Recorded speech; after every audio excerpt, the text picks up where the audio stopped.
the 4th of October. I know the night is drawn in. It's particularly great weather out there at the moment. But I thought one or two might have braved the weather a bit more, seeing as Facebook's down now, and it realises something more to life.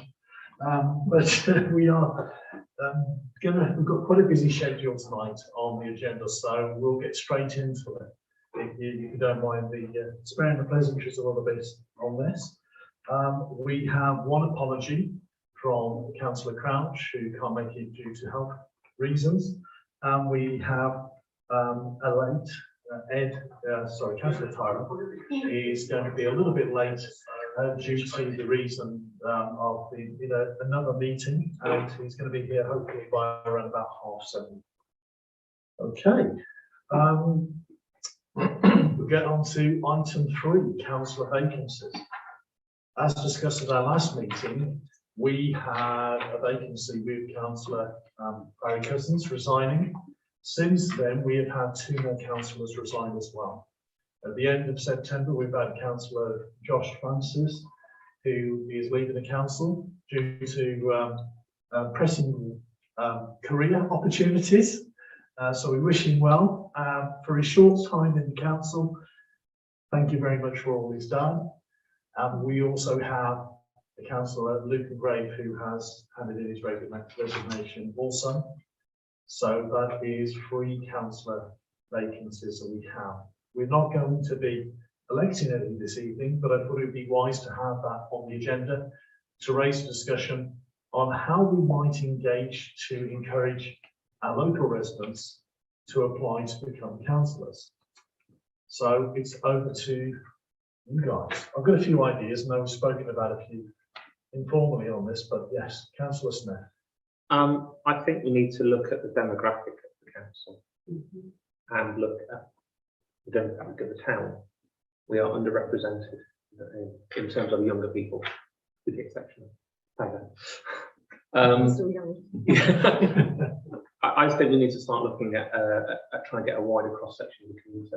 If that means identifying youth groups for plus 18 councillor, or is it plus 21?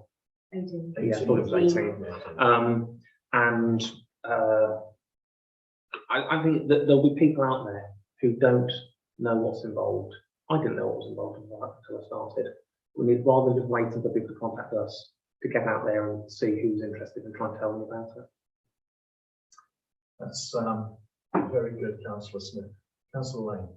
I agree with Councillor Smith on making the people of Attleborough Borough aware of what you can bring to the council. I think that a lot of people think you have to have a depth of knowledge about a wide range of subjects, when in fact people's individual skills is what makes a good council. So even if you have a particular interest, for example, in the environment, then that would be an asset to the council. If you have a particular interest in finance, that would be of use to the council. If you have a particular interest in education, in healthcare, but you don't have to have a depth of knowledge about all of those areas. And I think that the more we can make people understand that we want people's strengths to make the council a better council, then we're more likely to get good applicants coming forward who can commit the time to their area, and the rest of us can commit our time to our areas. Thank you, Councillor Lane. And now we have Events and Communications Committee. I fear that some of this is going to fall on, that particular area, because communication is going to be critical in anything we do at this stage. I don't think it's good enough to have a notice as far as statutory. We need to do that, but leaving at that is not sufficient engagement with the community to advertise the vacancy in the way that we'd like. Councillor Brown. Would it be a good idea to have it, for want of a better expression, of job description, so people actually know what they could be involved in, rather than just come in blind, So you think, as Councillor Lane said, have some knowledge of what they're putting themselves up for, but not. You haven't got to have a degree, because, I wouldn't be here. You haven't got to be, as you say, you haven't got to be, it's just actually getting people that are interested in the town and making it better. If they have a type of information sheet even. So Yeah. when they show an interest, they know what they're letting themselves in for. Another good idea. And I think along with that, the engagement of what we're focusing on as far as qualities and the job description and what type of person we're looking for, we should also share some of the projects that are upcoming within the council. So there's some good communication as far as these are some of the things we're trying to do, which would then compete in interest with the individuals who would be able to put the time into that. Sorry. Sorry, do you not? Councillor Buskin, and I'll come down to Councillor Lane and then Councillor David. Okay. I agree with that principle. People look at the local paper that comes through the door once a week, and if we have in it a job description and perhaps even a little bit of blurb, I think that would help. It could do, but I might be going to the wrong demographic, if I'm honest. I suspect it would. I know Facebook and WhatsApp and Instagram's out tonight, so people are wondering what their life has to offer. Yes, I think we need to be aiming at the online engaged generation and what we need to do there. Sorry, Debbie, I said we'd let yourself, Vera, and then we'll go to Councillor Taylor. Leading on from what you've just been saying, what Councillor Smith said about the demographic, I think with the development that's happening in the town over the next 10 years, we have to look at the larger proportion of people moving into the town are young families, young children, and we don't have that sort of representation on here. And I think that we need to be listening to them and to take the way to take the town forward. On the hours, I think a lot of people are totally unaware of how many hours is really the minimum you need to commit to being an effective councillor. And I think we need to be realistic about that, of 4 to 6 hours a week if you're going to do the job properly. But 4 to 6 hours isn't out of the realms of a lot of people. People who are volunteering for other groups in society, that's probably what they spend on that. The other thing I'd ask, we have the confirmation of Councillor Cousins' resignation. Yes. Now we've got 2 more. So what sort of timescale are we looking at for filling these roles? Because then the communications committee can look at, we have another meeting in a couple of weeks' time, look at getting this rolling forward. Or are you looking to fill Councillor Cousins' vacancy and then the other 2? Technically, we should try and endeavour to do it within 28 days of the notice period. However, there isn't, I would say, a statutory requirement, it's best practice. I would say that potentially you are looking at Councillor Cousins being advertised ready for the beginning of next month's meeting, November, and the following 2 for the month after. Because we have to notify Breckland, there's a statutory period that has to be notified before we can go out and potentially co-opt anyone. So we just have to make sure it's all done in the right. Sorry, Councillor Dale, then Councillor Taylor, and then Councillor Smith. Just going to say, we've lost 2 of our younger councillors, and we've still got Councillor Taylor, who's, and all of the rest of you, it's only me that's ancient. But, you know, it's a shame that we've actually lost 2 young councillors, and that's what we need, because the balance of this council is the wrong way. It tips the wrong way. Yes, yeah, there is, there's benefit in having a bit of wisdom around the table, but we do need a better balance. Councillor Taylor. Yeah, I was just going to say that with regards to a job description, I don't think it should be maybe advertised as or discussed as a job description, because obviously if you look at the Breckland website and obviously what it takes to qualify to be a councillor, all it really takes is either an address in the area and business in the area and to be over the age of 18. So I don't think there's anything that an individual necessarily needs to have, but I think we could definitely promote the expected behaviours of a councillor. And I think when we have looked at this informally, you said about maybe a bit of an introduction, like what we've gained from being a councillor, like, do you mean what our perspective's been, what our experience has been? And I think that's a good idea. I also obviously would love to see more young people on the council, but I do think that obviously each would have to be taken on merit, any co-options that we received. And just because someone's younger doesn't necessarily they bring more to the table. And I just think because obviously we are obviously openly saying about the demographic and the people that we'd like to attract, I don't want to be seen to be prejudiced in anything or to be discriminating against someone that might be older, and obviously deterring them from putting in option, because actually if they have a skill set that's going to be beneficial, then obviously it doesn't matter how old you are. It's what you can bring to the table, to the community, and how you can improve it. We certainly can't prejudice against anything. We're looking at how we could potentially appeal to a wider demographic. I think it's how we advertise it, how we advertise the co-option, maybe what platforms we use, and obviously trying to get from 18 to 80, like whatever, just trying to get every single age bracket in our advertisements to make sure it reaches and has the biggest target audience it can possibly have, to draw in as many people as we can possibly get so that we have a good selection. I mean, I think Councillor Lane's a fantastic councillor. I think in her short time she's done really well. But I do think it's very sad that when Councillor Lane stood for her co-option, she was filled her seat by default, if you like, because there was no one contesting it. And the same, I think, with Councillors Marshall and Smith, you also were uncontested. I just think it would be nice for the council to maybe have a bit of a choice and obviously to get as many applications as possible. Thank you, yes, and fighting what you're saying, and one of the things that I did have a conversation about was, if you're up for it, it would be nice to have a few councillors to share a little YouTube clip or, you know, message or something, just say their experiences on the council or something that they've gained from it, just as a way of personalising this a bit. So yeah, I'm going to have to lead by example on that one. Yes. So some sort of councillor blog to go up there, or some FAQs to entice people into it. But I think if we just put something up and say, "Come and join the council, come and apply to be on the council," I think 99% of people ignore that. We need to actually make ourselves known to local groups, be it to, I mean, sixth formers are old enough to stand on the council. Parent and toddler groups, you know, you talk about young families, there'll be groups around. And if we can actually approach them and say, this is what the council does, we're looking for people to be on the councils. Try and share the work that's being done and try and sell it really.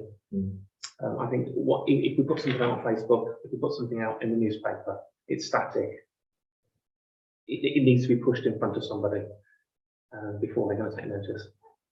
Okay, thank you.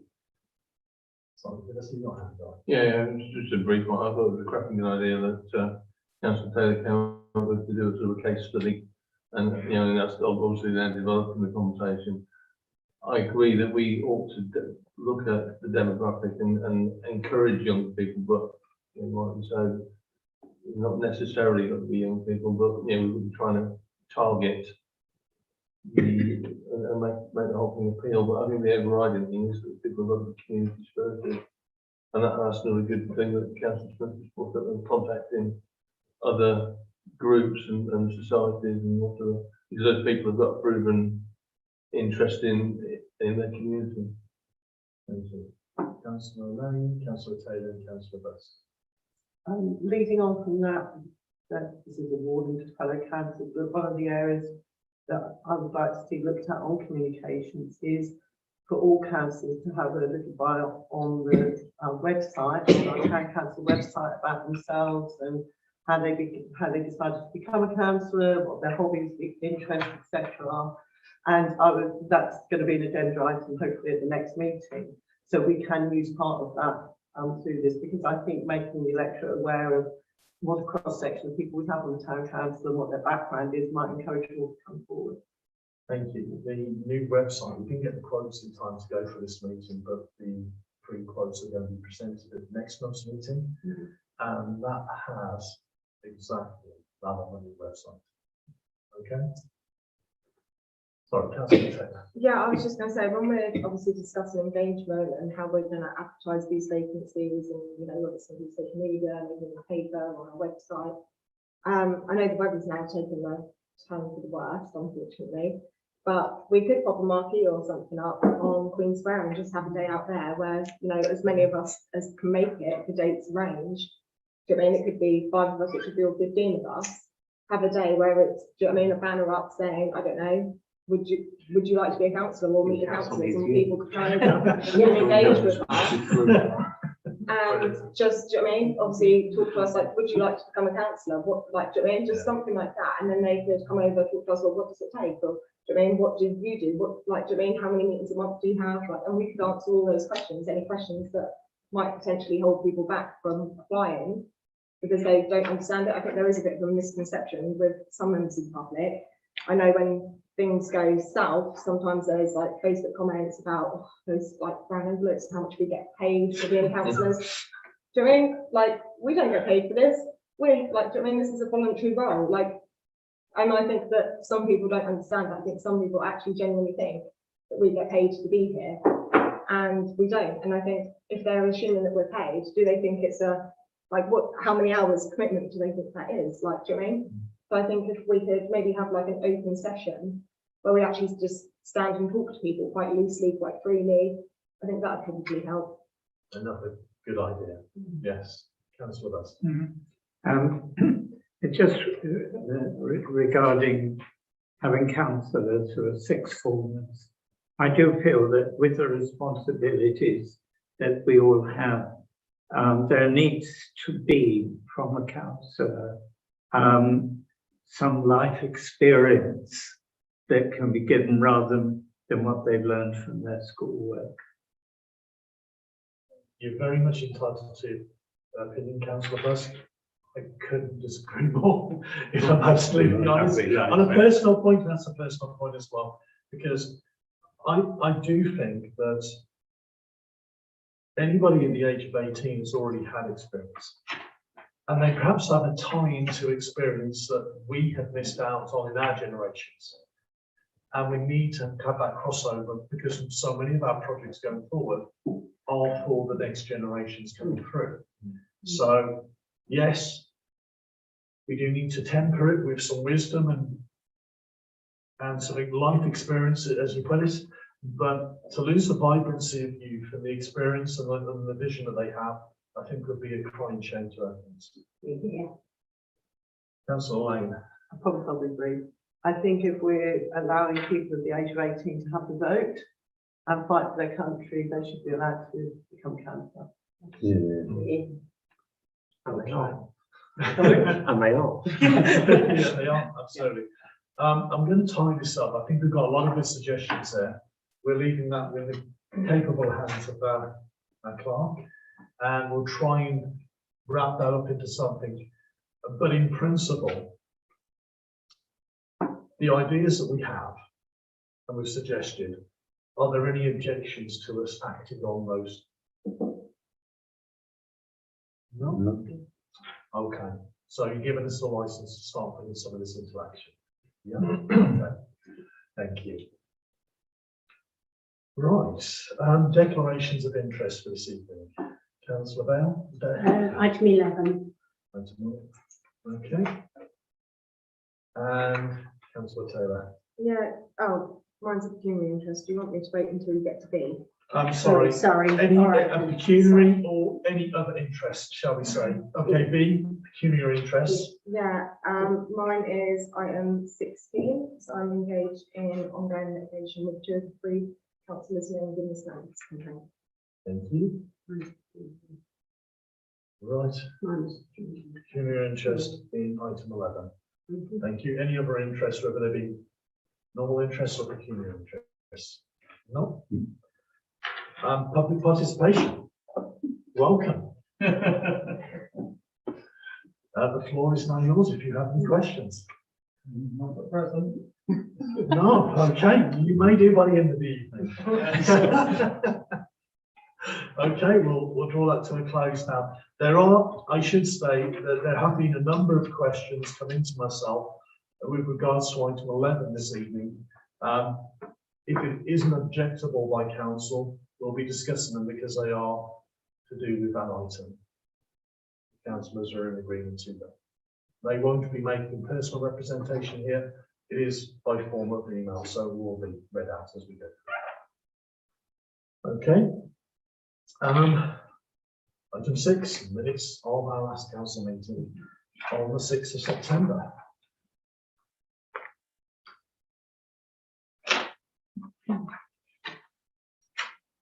Any comments, queries, amendments? Would anybody else like to propose their acceptance? Councillor Westby, Councillor Smarsh. And a show of hands for approval, please. Thank you.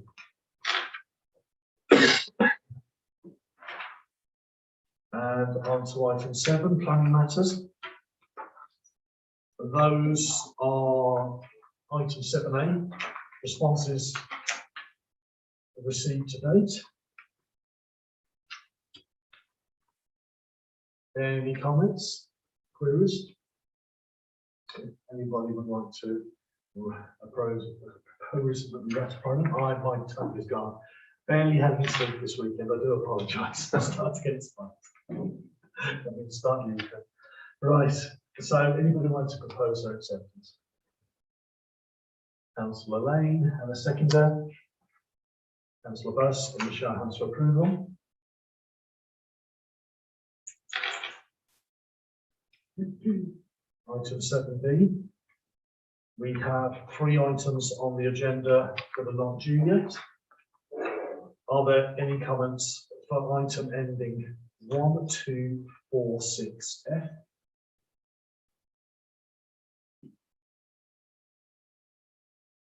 Shall I say no objections?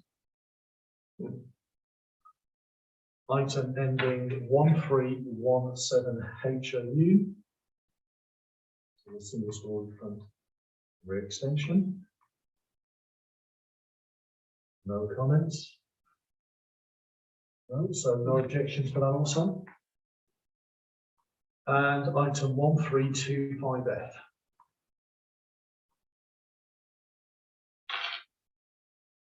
No comments. I must admit, it sounds like no one's actually looked at these, but I hope you have. I have, and I don't have any objections personally either. So, no objections. No objections. So that's noted. On to item 8. Councillor reports. Do we have any councillors to report? I should say, our district councillor, Councillor Keith, he's not here this evening, but just wanted to let you know that there is planning progress being made on the old Grampian site. And he said if you've got any questions, you're welcome to talk to him about those going forward. Any other reports? Councillor, I'm sorry. Councillor Dale, do you have a report? I did just briefly, it says relevant information. It's just that Brecon Council now has its 5-year land supply and they have to build 612 houses a year. And it's got to be 5 years taken into the shortfall that hasn't been built over the last 5 years. So it works out at 38,500. I mean, 3,800.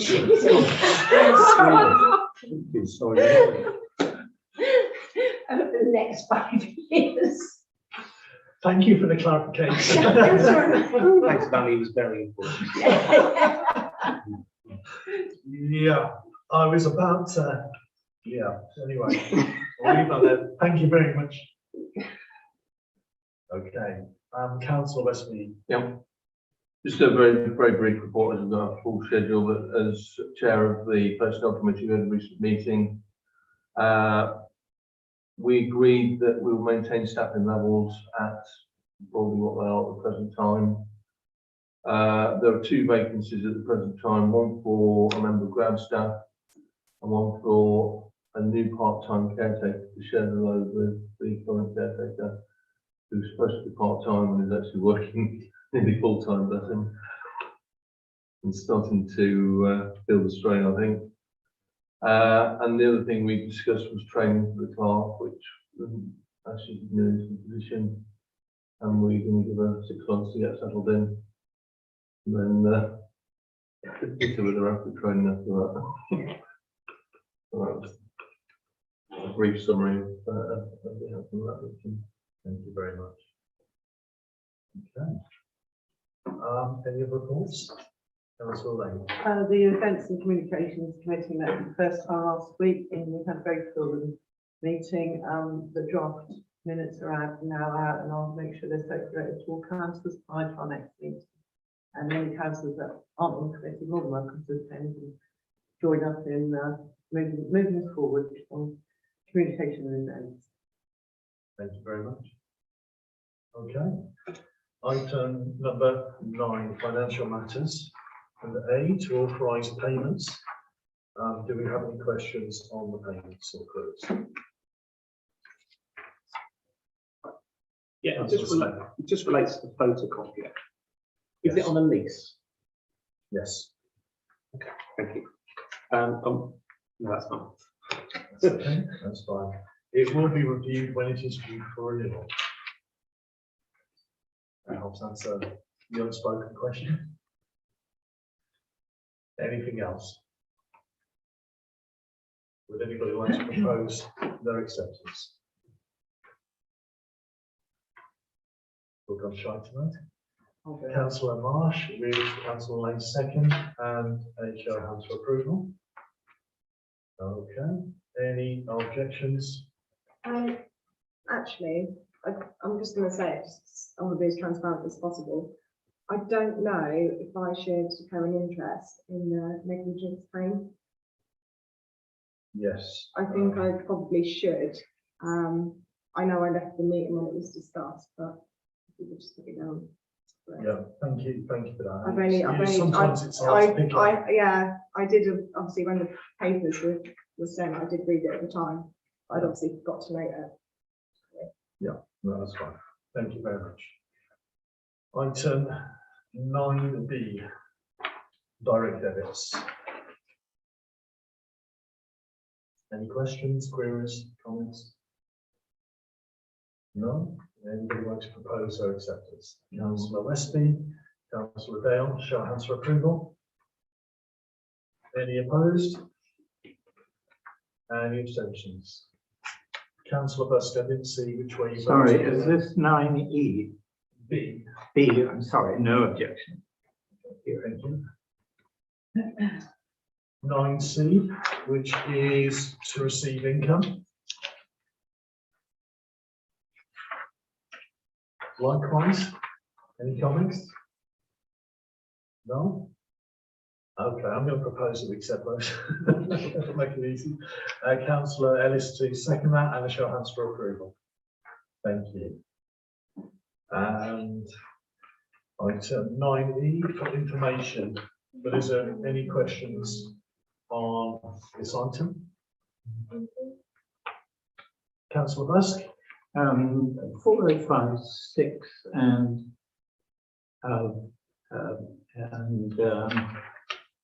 the other one. It was consultancy. What was that about, please? Sorry, what page are you on? 4056 on 9E, page 1. There's a £3,000 allocated and nothing spent. Yes, so it's there hasn't been anything spent on There's that. been no better idea. Okay. Yes.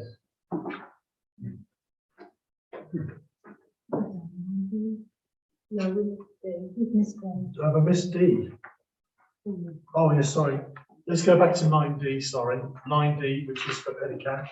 Sorry, thank you very much. This is for information first. Any questions on the petty cash? No, we'll return to 9E, sorry. Sorry. Thank you so much. That's what you get to do. I don't need to. Yeah, it is. Okay, I'm going to tick these off. So Can I just raise yes. one thing? 404140 4.2, local grants. I'm a bit confused between grants and local grants. We seem to have spent quite a lot on local grants. And just, what were the local grants about? No doubt you will. I'll give you an example of one. During the coronavirus, the council received a certain amount of money to help facilitate initiatives within the community that would So that's a local grant, yeah. Other grants, when you're talking about 4041, which is yes, 137 is grants that come through statutory means. Thank you. Councillor Lane. 4025 insurances, actual year to date, 9,339 over budget. What insurance is that like buildings and contents insurance or is that other?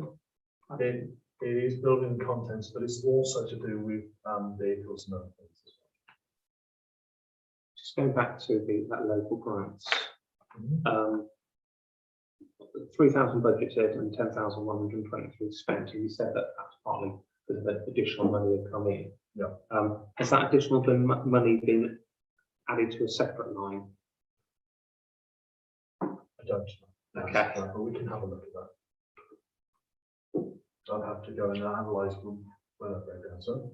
Those grants that you mentioned. Oh, right, Like okay. NARS, Oh, right, yes. Water region, the £250. Right, they're the grants that we give out local to. Because obviously And that's local 7,000 overspent on that. Now, if those people receiving those grants, if that's a good use of our money, then so be it. I just wondered why there's so much overspent on those grants. When people asking for money. Okay. Yeah. I think for the coronavirus period particularly, we've probably been a little bit generous on what we've been doing to help. But it is something to be noted on there, and particularly as we look at next year's budget, we need to be able to set those limits where we feel is appropriate as a council.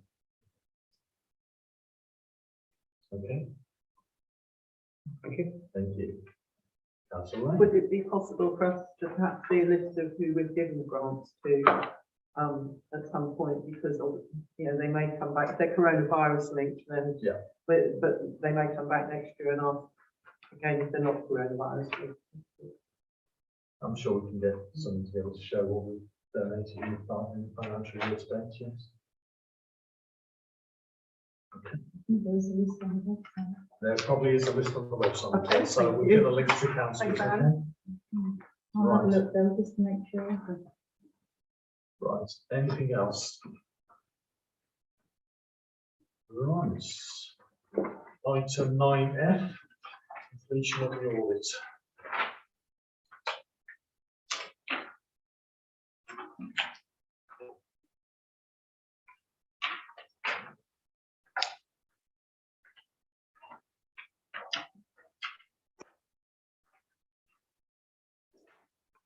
Any questions or queries?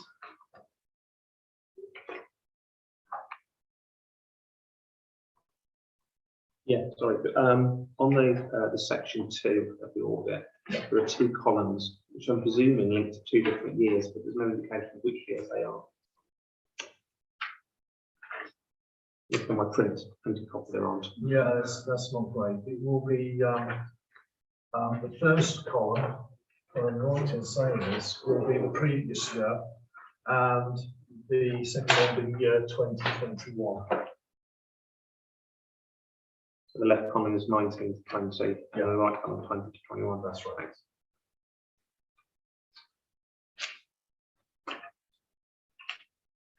Okay.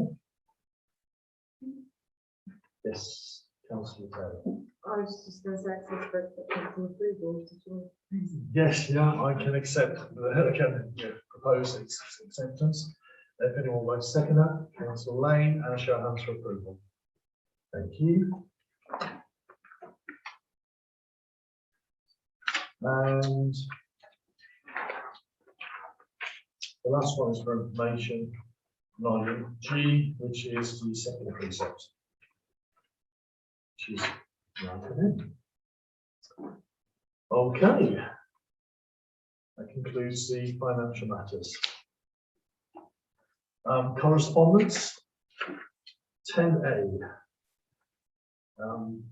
This is a request for us to engage with the climate and ecological emergency bill. Yes, Councillor Taylor. I mean, it's not that I'm not all about this, because I fully support, like, do you know what I mean, the idea, but in the meeting papers that were given to us, obviously they mentioned a proposal, and I thought, well, that's not a very clear proposal for us to make. Like, do you know what I mean? I found it quite confusing, and I actually thought, would it not just be better for them to bring this to our attention, to ask us to do what we can do to make, do you know what I mean, what changes we can actually make? So, for instance, I don't know, the fact that we send out our agendas now and we don't do it by paper anymore. So the fact that we've gone paperless in a sense, do you know what I mean, with our members? I know some councillors print our papers because, do you know what I mean, sometimes it is better to have them in front of you. But the fact that as a council, we don't actively do that, or, you know, I don't know, like not stock the fridge in the office with bottled water, because, I mean, we don't want to be promoting single-use plastics. And, do you know what I mean? Electric tools as well. Yeah, the fact, do you know what I mean? Yeah, the fact that we've just gone over to electric tools, would it not be, I think it would be better for us to actually have manageable changes that are within our powers. Like, that's not me saying we shouldn't make representation to other people or encourage other people to follow suit and do the same. But I just think if as a council, this is something that we're actually going to look at, we should be looking at what can we do and how are we going to deliver that. There is, as councillors are probably aware, some discussion of this reinstating an environmental committee. This would be something forward to get Steve into as well. Councillor Lane. I echo Councillor Taylor's sentiments on the ecology and so on, but I think as a council we need to be very careful to align ourselves with a political party or a political angle, and this is a bill being put by the CEE Bill Alliance, which I think we need to be very careful and investigate before we actually make a decision on. We are specifically supporting this bill. As Councillor Taylor said, that's not to say we don't agree with the way forward and the environmental issues we're very aware of, but I think that we do need to be cautious on something like this. Thank you, Councillor Westby. Yeah, I agree. I think we've got to do things that are achievable. There's no point saying we're going to do, change the world when clearly we can't. And it's got to be manageable and achievable, and we can then be judged on our result. Councillor Taylor. Same thoughts as Councillor Westby. I just think to go, yeah, no, we agree with what you're saying. I think we're just passing the buck. I think it's a bit of a weak effort on our behalf, actually. I think it's a little bit disappointing. I think if we're actually serious about this, and that's why we're giving it our consideration, we should do it properly, and we should, like, yeah. Thank you, Councillor Buss. I believe that there is a need for scrutiny. I agree with other opinions. It's an issue that can be, in the wrong hands, extremely lucrative, and one has to make sure that any help given to an organization anyway is actually going to be used for the purposes that are advertised. And I'm very wary at councillors giving cash out on this, which is a public national issue. I believe there are other routes by which councillors can contribute to this important issue. Thank you. Any other thoughts? Okay. The way I feel about this is probably broadly similar to how you've expressed it. I'm concerned about throwing our weight behind something political when we have an opportunity to get our own house in order at a local level. There are things that we are already doing and things that we are planning to do, such as changing our service vehicle to an electric vehicle, reducing the wastage we're using and other things that we're already in place with. We've already got handfuls of battery operating rather than running petrol all the time and everything else. So there's things we can do. I think, you know, having an environmental committee commission with ensuring that we do what we can do for ourselves is probably far more useful and beneficial to the environment than just putting our own behind the bill on behalf of somebody else, as it were. So, We've got no influence over. yeah. So, in essence, am I gauging this right to say that we won't be putting our name behind this, but we will, with the environmental committee, which is going to be a discussion for the next month as this kind of comes around, look at doing what we can do ourselves. So you won't be putting that happen. Just trying to think how we do that. Okay, Councillor Taylor. If that's a proposal for the response that we're gonna make. Yeah. I would be happy to second the proposal. Yeah, I'll put it into a better way. We won't be supporting this bill, but we will proactively look at the environmental management of the council.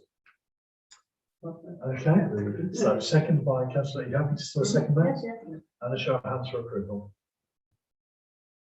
Thank you, that's unanimous. Item 10D. The murder mystery trail over the Halloween period. Okay. It looks like it's asking for approval to set up in Queen Square. Uses up a lot of concerned that we charge £5 a trail sheet and it's some of the money will be donated to the charity. How much is some of the money? It may be chapel for us. Yeah, I do. That's a good point. I I haven't got the answers. No, I know, but I just have to be careful. I want to know what percentage. It's a very valid point you've raised, Councillor Lane. Are we looking at this as whether or not we give permission to somebody to stage an event on Queen Square where they are going to make money? What they do with that money, we will obviously we would have no control over. Or are we looking at this as we are possibly going to approve an event to take place where the money is certainly going to be donated to a charity? Two things there, isn't there? It's like somebody asking to stage an event on the square for their own pocket, or somebody staging an event where the money is going to local communities. Yes, I can't give the clarity we're seeking on that. Councillor Taylor. Yeah, as much as I think that obviously it would be nice to see the money go to charity, and obviously you said like some might, anyway. I also do think that, for instance, when Pride had their thing, was there not a food vendor there? Was he not making money? Was he not selling stuff and keeping the profits? Like, I just think there's other circumstances where someone will financially benefit. When obviously Morgan does the Christmas fair, Yeah, that's true. those stalls are going to be making money from using the square. But this is still an event that people in this town might like to attend. They might like to do a murder mystery. So do we not just think, do you mean there's people in this town that might like it? It's only a meeting place. Do you mean? I have no objections. Does this require our permission? For Queen Square, yes. As well as Obviously walking about. any organisation, particularly we're looking here at a micro business, has to cover its costs. We shouldn't ask for it to come out of its own pocket for everything. It is something promotional, something of interest for the community. And if a part of the profits are going to go, a reasonable part, going to go to a charity, as is stated here, I feel that it's a worthwhile project. They do something like that in Wyndham, I believe. they do, yes. Councillor Lane. I think maybe we should be looking at this as, do we think this is an appropriate event to be staged on the Queen Square? For future reference when other people approach us, and if we think this is an appropriate event, as Councillor Butt said, and with the Christmas food fair, what the actual money raised goes towards. Yes, it's lovely if it goes to a local community, but I think the principle is this an appropriate event to That's the question we need to be asking now. So, councillors, that is a question before us. Is this an appropriate event for use of the Queen Square? I think we keep it as simple as that. Okay, councillor Buss. Do we know who's going to be murdered? Hopefully not the mayor. No, I didn't think that. Councillor Taylor. Can I propose please that we authorise these for this event? Thank you. Would anybody I'll want to second second that? Councillor Dale, and show of hands for approval. That has been approved. Thank you. Councillors, we're on to item 10C. And this is a sensitive one to do with the cemetery, and I don't really want to go into this in public too much. The information is before you. Councillor Taylor. Can I please propose that we allow this lady to have her? Yes. Yes. Can I second that? Councillor Smith, and show of hands for approval. Done. Thank you. Thank you for thinking that. Great. Okay. We're going to item 11. Councillor Dale has an interest. Ask you to leave the meeting for this one. We will come and grab you. I would grab a seat. I'm the only one that can answer your questions, so if you have a list of them afterwards. Okay, thank you. Thank you very much. This is to do with the tenancy report that was recently released by myself. Councillor Taylor. Okay, two things. Firstly, are we going to talk generically, or are we going to go through them as they are on the tenancy report? So the town bar first, and then so on and so on. And secondly, Councillor Dale just said she has some answers to some questions. I have some answers being given to from her on her You behalf, already have them. so I can give them because it Oh, wasn't okay, it's just I thought progress she she's just said in. afterwards, and I was like, I'm sure it would help them before. No, I do have some answers that she's provided already. And what I was aware of is that she had a peculiar interest, and I gave her an opportunity to answer some of the questions that have been coming into myself. And she has given me some of those answers, which I'm able to divulge. It'd probably be as well to go through them in order, just briefly, not to dwell too long on those, because the reason for the producing of this is it may be known for those councillors who have been here a little longer. I'm not someone who's been here that long, to be honest. 2 years isn't a long time. But this has been an ongoing issue for the council for as long as our staff and many members can remember. We have to grasp the nettle on this one. It is part of our root and branch review of the council that we finally tackle what has been a thorn in the side of the council. The management of our properties has been below the standards I believe the public would expect us to be as a council. And I also feel it has raised concerns over the integrity of the council. And this is, thankfully, the last of the significant items that we've discovered as we've reviewed the operations of the council. Everything else is relatively minor by comparison. But this is the one that we do need to resolve as a council. And this was prepared in preparation of a proper tenancy review. So we get the bare information in front of us. I don't wish to prejudice too much, but I do have a number of documents and access to things that I'm able to give answers to as we go through these. So we will go through these, but ultimately it is my aspiration at the end of this discussion, we have a robust, open and transparent process agreed by councillors to resolve this once and for all. Okay, so that's my hope. We'll start in the order that they are in the report. The town bar, which is just through there, yes. Okay, so before I get stuck in, I have, I think, at least 1 or 2 questions on almost every single one of these.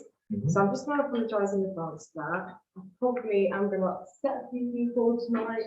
That's not my intention. But obviously, each of us here at this table have a duty to act in the best interest of the public, and that's what I intend to do. So I'm sorry to anyone that will be upset, but it's my job.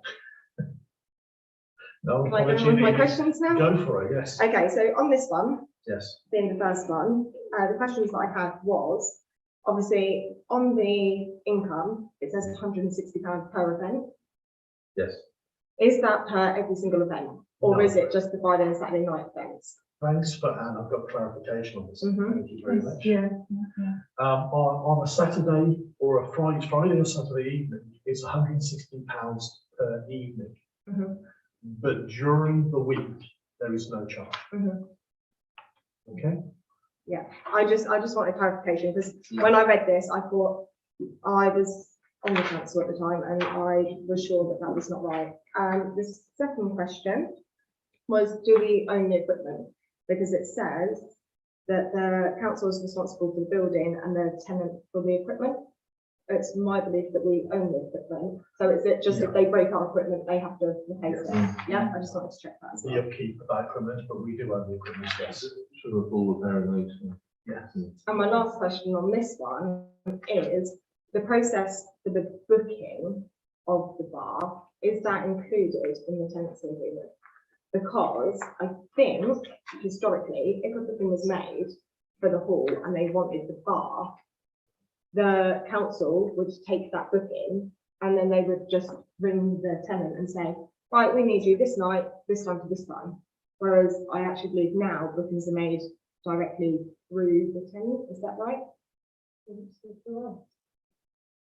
The hall is booked through the reception office. But the bar is booked through the tenant. is But it not? hall then gives the hirer the Yeah. details. Because I personally would prefer for that to be done through the office as well, because I then think any upsales that come as a result, I don't think are necessarily fair. So, for instance, if they say, well, I can do your DJing, or I can do your catering, or I can do this, I think that's like a hidden benefit where, do you know what I mean, they've got, do you know what I mean, another financial income, but that's coming indirectly from the bar use, when actually the person hiring the bar could find their own DJ, find their own caterer. I don't think, do you know what I mean, the package deal comes from the bar necessarily. I just, They don't pay for bar. They don't actually. No, but when they book it. The hirer doesn't pay for the bar. no, They just I know. write a agreement. But I think when the bar is booked, they shouldn't book it with the tenant. I think they should book it through the bar. I think Through the tenant. as a principle, I have no objection to it being done that way, so that we contact whoever it is that has the agreement to use the bar. So Yeah. I just think when they book the hall, we should say, okay, do you want the bar? And if they say yes, then we contact the tenant and go, they'd like a bar. that isn't written into the old lease, which has expired, so we get an opportunity to review that. Mhm. And part of the proposal going forward is, just to give you an idea of where my mind is on this and where we're going with this, I felt it'd be really good if we look at each of these after this meeting, get all of the detail together as we draw up new leases. So we get an opportunity for the tenant or the organisation to represent themselves in a meeting when we are discussing the new lease, the new terms. But between now and that point, we just get a feeling for where you want to go with this, so that we're moving in that direction. Councillor Westwood. Yeah, I agree. We need to be managing the uptake of the bar, because ultimately we don't know if it's being done on the Q2. You know, people could be making direct arrangements with the bar, we don't know about it. And, you know, they could get a free bar. I know that there's been a few questions about Not saying that insurance. is happening. No, but there's been a few questions about insurance as well. Yeah. So at each of these, I will discuss insurance, so as a tag along. So there's a cover all for this. Because it's part of the town council's property, we cover the contents and the building. Yeah, that's part of what we do on this particular case. So Councillor Lane and then Councillor Taylor.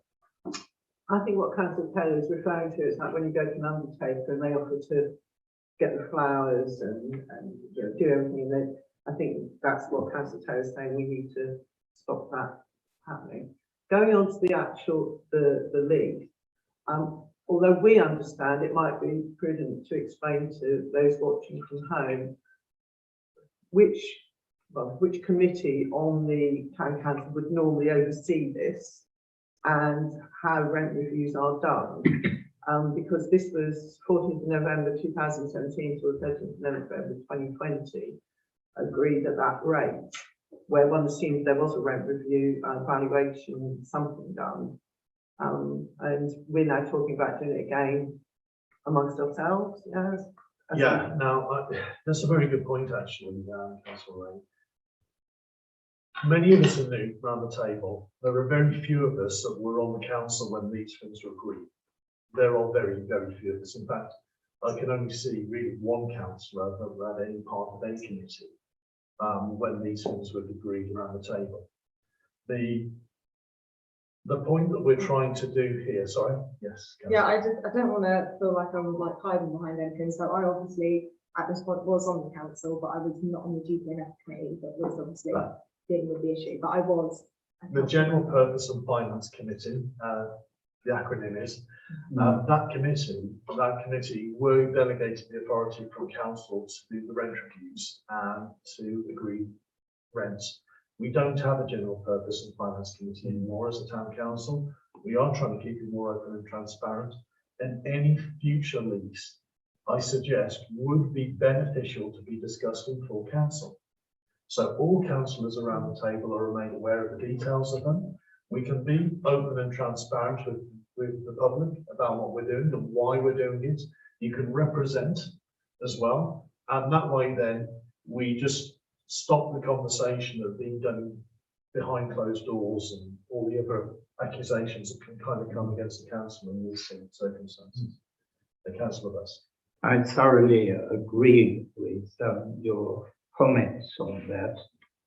As you're aware, there is a particular non-member of the council who has been most abusive towards me in making libelous allegations. So I'm very pleased at your comments. Councillor Taylor. No, just for clarification, really. So obviously, for the purpose of the report tonight, we're obviously going to work our way through these items, through each of the tenancies, and give our comments, give suggestions, raise questions, and then following that, the information gathered from those discussions is going to be taken away and then incorporated into new proposal for leases, because we do now have a proper legal officer in position, the town clerk, who will be tasked with ourselves to get this information, get the information together and put proper legal proposals in front of the council for discussion. But what we wanted to do first and foremost was for councillors and the public to understand where we were. This is where we are now.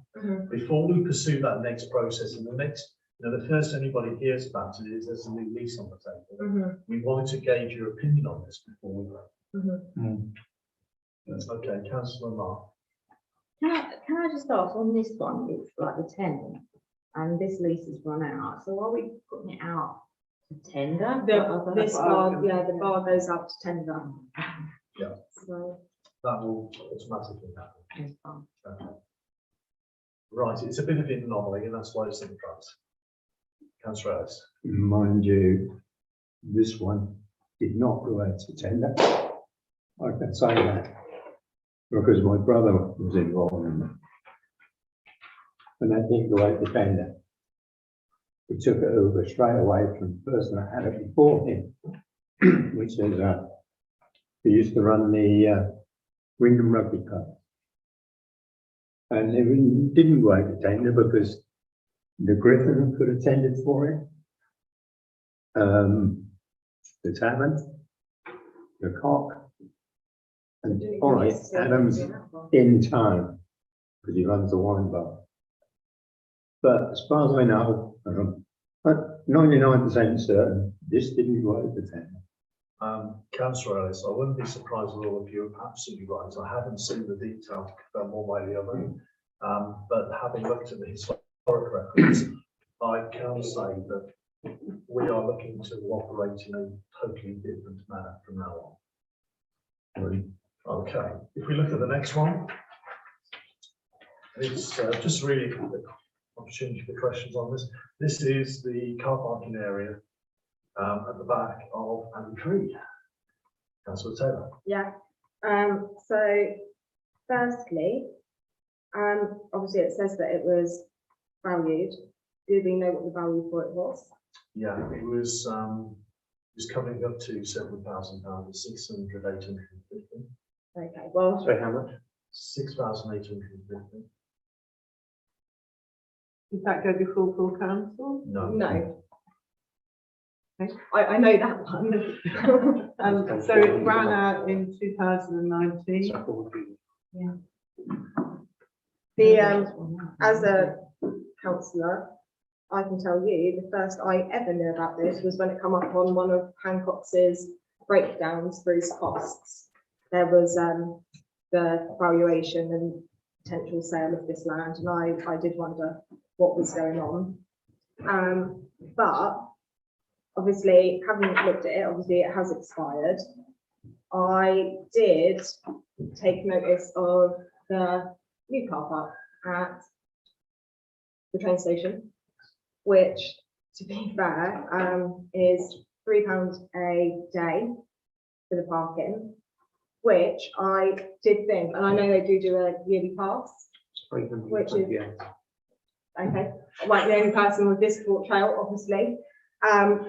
Yeah, so that's £328 for the year, but that's for one space. So I was actually, when I was just thinking about this in my head, if we charge £3 a day for the entire car park, like what they do for one space, and we only done that Monday to Friday, not Saturdays, not Sundays, gave them weekends free, that'd be £260. Not £260, sorry, that'd be 260 days. So 52 weeks of the year, 5 days, that's 260 days that he'd have to pay for parking because the weekends would be free.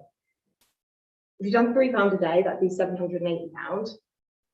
And if you've done it for £2 a day, so cheaper than what that is for the space at the train station, at discounted rate, that'd still be £520. Which, if you think about it, a week, that'd either be £10 a week or £15 a week, which is still an absolute steal because it's not just one space, it's like multiple spaces. But I just think when you put it into comparison to, you know, other car parkings like in the area, I just think that obviously it just goes to show how cheap it is. And to be fair, if someone comes to me and said, well, it's going to be £6,850 to buy, it's the best part of £7 to buy, but you're like spending £400 a year, so you'd have it for 10 years for £4,000 and like 20 years for It's 17 years, 17 years to buy it. Exactly. You might as well just rent it because no wonder he didn't want to buy it. Yeah, the rental was suggested in the same report that was produced, that it should go to about £650. But as you can work out from the maths as well, that's around about a 10-year term, which on a commercial level is around about where it's about right on the commercial term. 10 years to pay for something is about what you work things out at. So that's where you are. However, I would recommend, because it has been a little time since these things were all mooted around and done, a refresh on review of valuations is in order. So when we, at the end of this, look to get things revalued, we have got the current figures. Councillor Westby, I'll let you go first. for councillor Taylor. Just very quickly, and this is a tenant's responsible for maintenance. Do we know if any maintenance has actually been done? Doctor? We don't have any report of That maintenance, needs and to I be can't put find an down. inspection to see if we have. We can check. I'm guessing it's further through that. Okay. Councillor Taylor and then councillor. Yeah, I was just gonna say, obviously, we've obviously the view to look at getting valuations done for each of these areas. Is there a maximum increase that we could make? So obviously, these people have entered into a lease agreement with us, previously. Yes. Once it's expired, when we renew or, do you know what I mean, present a new lease? But there will be the commercial valuation. Most leases, including the limited leases that have been in place, allow for a rental review, where an independent advisor, qualified advisor, would then give what the valuation should be, and that would become the ceiling of where you'd be able to take it up to. But it should be no less than what the original one was, and that's kind of how the lease agreements need to be placed. So once you've agreed to figure, it can't go below this, but on the schedule of review, it can go up on agreement obtaining that valuation, and then it's for negotiation of that, or whatever, you know, the council at that time determines is right. But so you kind of get the lower end, which is what's agreed, and the upper end, which is where the valuations come in. So that gives you the range you can work with. That's what I say. Yeah, I think it's only fair and equitable for, in a spirit of openness, that any rent that's due on a lease is subject to a professional valuation. Yes. Yes. Councillor Ryan. Under other information, said and free offers by the land in 2020, the offer was rejected for evaluation. So my first question is, did that go before full council, the valuation? No. I did not stop. Because if the offer was rejected, the lease was expired, the lease expired in 2019. So why wasn't, when negotiations were going on with Andy Free, why wasn't it noted that his lease was expired and a new lease put in place? This was to cover something, as a bit of a cover-all once again for many of the questions that we're going to get about why were these leases allowed to expire. There were a number of references in the General Purpose and Finance Committee to having actions done that were not followed through, nor were followed up in a sense. And it was about the same period we were having our issues as a town council, which were taking precedence at the time. As a result, by the time that these became relevant again, or that we had the bandwidth to have a look at them again, actions had already been taken against the previous clerk, which prevented actions for the council going forward with the legal process. So we've had to wait for a new legal officer to come in so we can progress this further. Can I take it the lease ran out in 2019, so they've still been paying? They didn't stop paying as well? They haven't paid, and that's under legal advisement, because if they continue to pay Then and the we lease- accept payments, yeah. then we are effectively unilaterally agreeing for an extension of lease. Does that apply to all of the properties? Yes, Could I just clarify then? yes. Because this really just hit me, right? So what you're saying now is that all these leases that have expired, we haven't had any rent in No. 2 years. for 2 years because the lease is. Okay. Hence, we need to That's get why this I resolved. I thought they were just still being really Yeah, nice and no, paying no. us, but they're not even paying No, us. because it's the We same do- with a contract of employment. If you don't have a contract of employment and you will fully disagree that you continue to work, it's deemed to be. Which is why they pay us. Sorry for being a bit blonde there, but. No, no, That's okay, that's just gave me a This- headache. Listen, this is an ugly business we're working through here, but it is something that is so necessary for us to resolve, because there has been a lack of will from previous council to resolve these issues. or to appropriately deal with them in a transparent manner. And that certainly isn't going to be the case now. Yes. So just to clarify my little brain, not only have we got questionable rents being charged, we're also in a position where we actually haven't had any rent for quite a long while, for a lot of them. So my question is, can we try and recoup any of this? That is subject to negotiation. Okay. And I think what we've got to be absolutely brutally honest about this is, you can't deal with this retrospectively. You can't suddenly say, oh, well, do you know what, for the last 10 years, you've got away with this, or you feel that we've been under it. You can't then turn around and say, we want that put right now. And valuation will be at the current market value. The current market value then becomes a limited cap for what we can go to with this. But then it is down to the negotiation of the lease itself to what we can do. To recoup what is being considered, at least in an opinion, as lost revenue, isn't a legal prospect that we can pursue as a council. And we need to be honest about that to the public and ourselves. Councillor Taylor. I'm a little bit confused. So hang on, two things. So the first one is it's only the people whose leases have actually expired that aren't paying rent. Yes. Anyone whose rent reviews are out of date, they're still paying rent because they're still in lease Yes. with us. Okay. And then secondly, obviously going back a step almost to the bar, or that lease has expired, but the bar is still being used and still being paid for. It is. So that's an exception, but it's all of the others. Because it is on an ad hoc basis, though. Yeah. It isn't like they're permanently in a position where we can, Honestly, because stressed. the problem is, if we accept payment when somebody is in occupancy, what happens then is you lose the right to evict, or to change, or to renegotiate. And we've got to recognise the legal position of having someone as a city tenant is very different from having somebody to come in and spot. Yeah. Which is why I put it at the beginning, because it is the exception. It is something completely different. Okay. Right. I went to pride when they said that women don't from home. I actually was up. I could bring my eyes going. We have had, yes, we have had COVID in the middle, which is great. A large part of us being able to do this.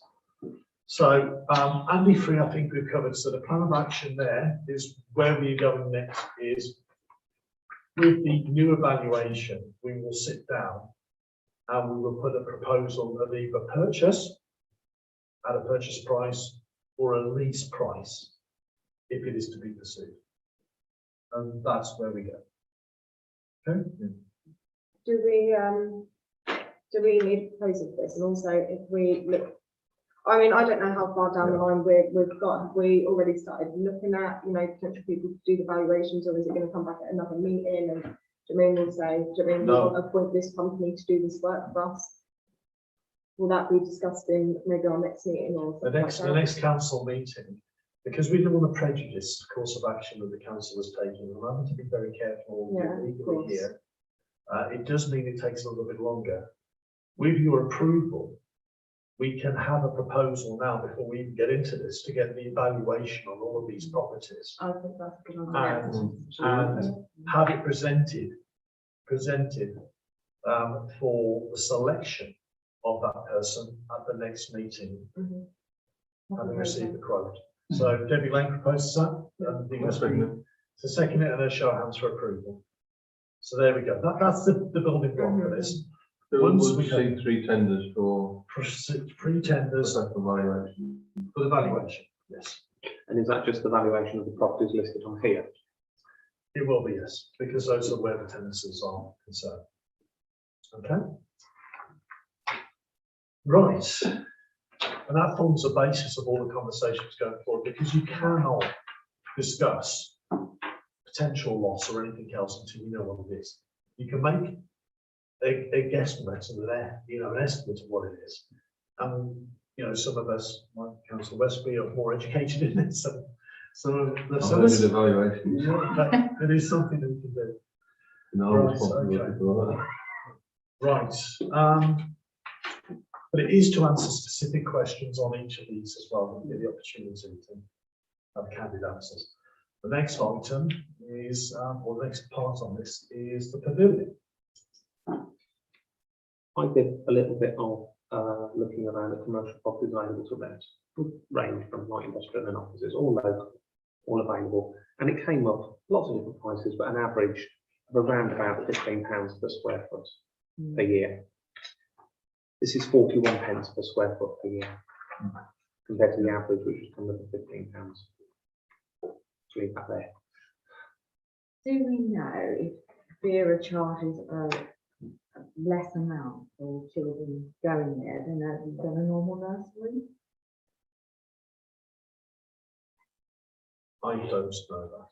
And there will almost certainly be the 15 and 30 hours of funding. So for those children eligible for it, plus on top of that, the private day nursery fees and public club fees. That's what I mean though, but I know that like the government funding will be whatever nursery you go to, you get that statutory amount of government funding. But private fees, because I don't want any of this to turn into a witch hunt, but private fees, do we know if there's a reduced fee because you pay a reduced rent? I'm not in a position really to answer that. What I should have done first before I allow a few questions is just a couple more coverall things as well. The buildings are insured if we own them, bricks and mortar insurance, not the contents insurance, and that insurance has been paid for by the council. So from all the properties that we're doing, not the land, like the car park that we've just been discussing about, but properties such as this, it is being paid as part of our premium. Our premium is around about £7,500 as a town council. The vast majority of that, though, is covered through employment and public liability and the risks associated. So we haven't got a breakdown. We haven't got a breakdown of the individual costs per property on this. And that's something that perhaps we can look at going forward. That's going to show us what the relative premium is made up of, so we can get a bit more information on that. And just what I should have asked as well is, I know that you declared no interest, but I should have asked, is there any interest in any of the groups and the tenants that are part of this as well? I presume there isn't any interest, otherwise it would be declared. Sorry, I've just got a few questions to go through. We've discussed why they've been allowed to lapse. These haven't been chased up because it hasn't been chased up by the officer at the time and relevant committees. I'm just going through some of these questions. The last time we had a valuation of these properties was late 2019, early 2020, but the report that we had given to us as a council contained information that wasn't wholly correct. So the relevant valuations on the majority of the properties isn't correct either. And it hadn't been picked up on the report. This report did cost £1,500. But there is elements of it that we can use as part of the tender process to find new ones because they got the information relevant to the leases together, but the valuation is skewed because the information wasn't presented as it really was by the tenants. Yes. Based on the insurance document that I've seen, the value of the pavilion is £84,006, and we're charging £525. The value of Andy's car park is less than a tenth of that, it's 6,800, and we're charging £400 at 80%. Yeah. There's a huge disparity between the two things. Yeah. Especially if one has a building as well. Yeah, and something I should clarify as well, because we have on here, we've got the Bowls and we've got the Common Bowls Club on there. I should just clarify the Bowls is the small pavilion opposite the pavilion, just to confuse everybody on the wreck. The Common Bowls Club is the one next to the new car park with the Duncan train station, which is valued far higher because of what's there. So if you're just looking at that, that's what those are there. Okay. Sorry. So yeah, just getting back. I just wanted to do a few coveralls on this because people are watching and perhaps aren't able to presume things. Sorry, Councillor Lane and Councillor Taylor.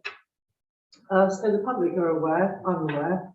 Please could you explain when the lease term of 25 years to 29 June 2016, was that passed by full council or was that done under GNS at negotiation for it to be a 25-year lease?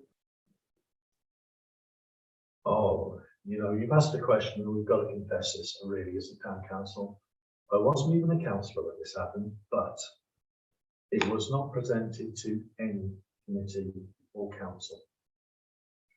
It was, and I've asked Councillor Dale, who was obviously one of the tenants of this property. She was presented the contract by the previous clerk, ready for signing. However, the one committee did agree to extend a 25-year lease, but it wasn't in this circumstance. It was somebody else that had that. Yes, Councillor Taylor. Then. So what you're saying is, just for absolute clarification, this 25-year lease has had no approval from the council whatsoever, except from it being presented by the clerk at the time. That's, I think, yes or no? That's all I can find. Yes. Councillor Lane. So continuing on this, from a legal perspective, is this a legal document that was signed? Yes. Question.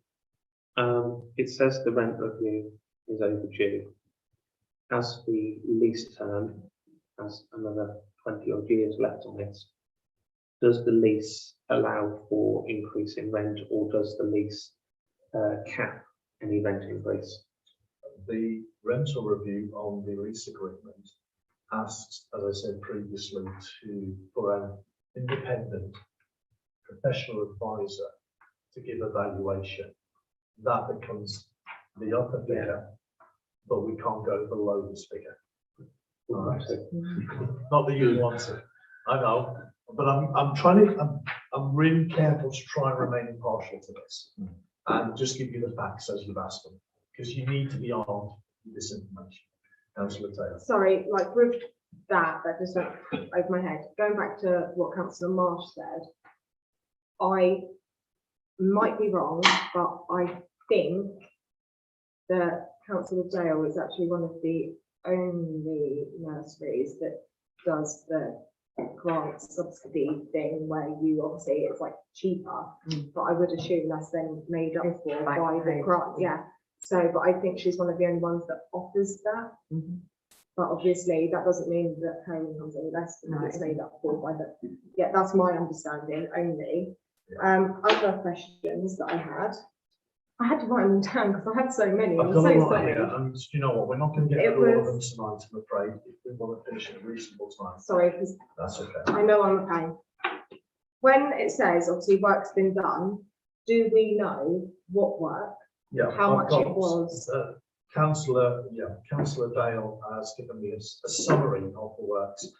When they took over the building, I believe in 1984, it was a shell. It didn't have a working toilet, and it had to be fully renovated. And this is where we have to take the balance of the conversation.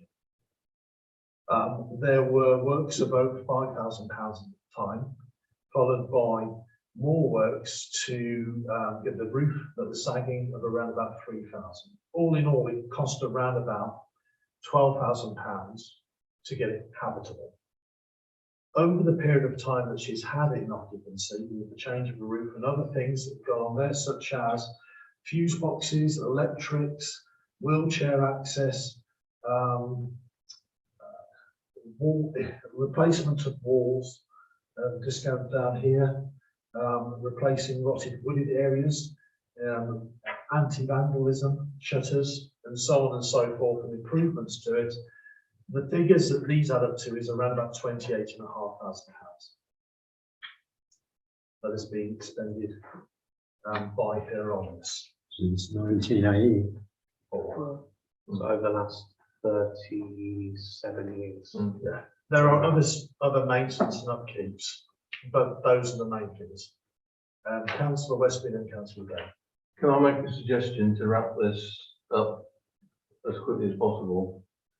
that we do a root and branch assessment or get professionally arranged and understand, so we have an understanding of what's been spent, an understanding of what rent has been paid, and an understanding of what rent should have been paid. So when we know those figures, we can then make a proper assessment.